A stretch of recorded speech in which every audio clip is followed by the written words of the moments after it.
Assalamualaikum warahmatullahi wabarakatuh. Perkenalkan, nama saya Anissa Rahmah dari Program Studi Biologi Fakultas Sains dan Teknologi UIN Araniri, Banda Aceh.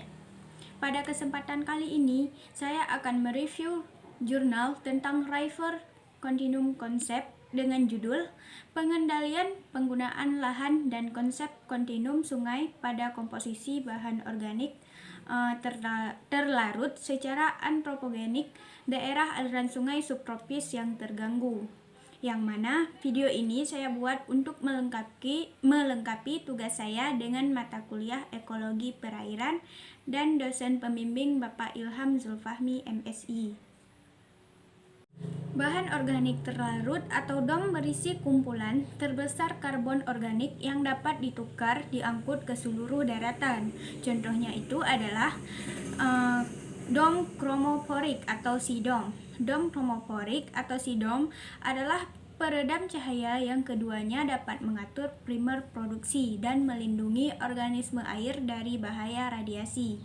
Selain itu, DOM berfungsi sebagai sumber energi primer untuk heterotrof mikroba dalam memicu respirasi ekosistem dan juga mengubah kelarutan dan transportasi logam dan polutan organik.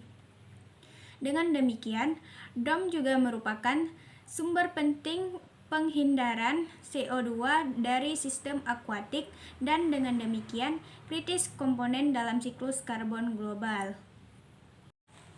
Nah, konsep sungai kontinum atau RSCC ini didirikan hampir 4 dekade lalu, memberikan paradigma umum untuk fluvial fungsi ekosistem dan memprediksi biologis sistematis tanggapan sepanjang kontinum sungai. Kemudian, hipotesis asli menyatakan bahwa sumber detrital bahan organik berbeda-beda, meningkatkan urutan aliran lingkungan heterotrofik menjadi autotrofik, diikuti dengan kembali ke keadaan heterotrofik. Nah, RCC selanjutnya menunjukkan bahwa keanekaragaman kimia molekuler DOM paling tinggi di hulu atas di mana kontribusi terutama berasal dari terestrial sumber. Metode pengumpulan sampel ini dilakukan dengan drainase cekungan dengan luas sekitar 36.000 km dengan berlokasi di Sungai Altamaha. Selanjutnya, untuk analisis kualitas air itu, air dikumpulkan dan disaring di lokasi untuk dilihat total nitrogen terlarut. Kemudian sampel untuk penentuan ini kemudian disimpan sampai mencapai pH 2 dengan menggunakan asam klorida pekat dan dibersihkan untuk menghilangkan karbon anorganik yang kemudian diikuti dengan analisis Shimazu total organik karbon analisis. Dengan upaya untuk mengisolasi kontrol penggunaan lahan dalam hubungannya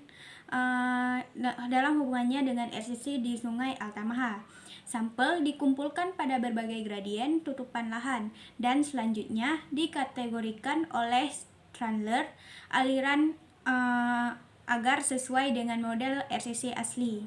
Anehnya, tidak ada perbedaan yang signifikan dalam molekular kompleksitas. Misalnya jumlah total rumus molekul yang terdeteksi oleh FTIC-RMS antara aliran orde kecil dan menengah di das bagian atas seperti yang diharapkan. Hal ini lebih jauh berbeda dengan penelitian sebelumnya, di mana lebih tinggi jumlah rumus molekular yang diamati di aliran hulu dari sistem hutan yang tidak terganggu.